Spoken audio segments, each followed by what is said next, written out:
How do you get over hiding something because of the fear that people will think of you differently or treat you worse, especially for family members and others close to you? Quentin Goodwin. You know, Quentin, I don't know what to say about that because it depends on what you're hiding. You know, so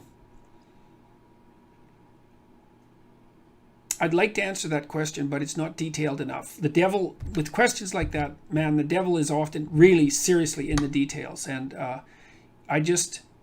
if you think that you're hiding it because of cowardice, that's one thing. But like, you might have a real problem, and you're hiding something that really would cause serious repercussions in your social circumstances and in your family, in which case, it's a hell of a tough thing to deal with. And I would say you need to find someone that you can talk to, that you trust, that's wise.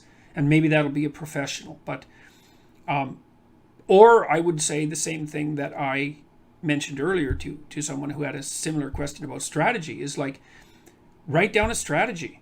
And then the other thing you could do too that's useful is imagine the worst, okay? Imagine you reveal whatever this is and the worst happens. Lay out the worst so you understand it. Be realistic about it. And then figure out how you'd handle it.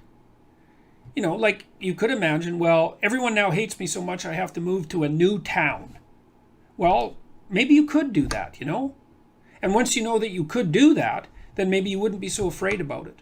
So it's often the case that people are terrified about the terrible things that might happen is because they won't really think through what the terrible things are and what they would do. And so think it through, think the catastrophe through, and think about how you would cope with it if it happened. And that should encourage you to some degree. So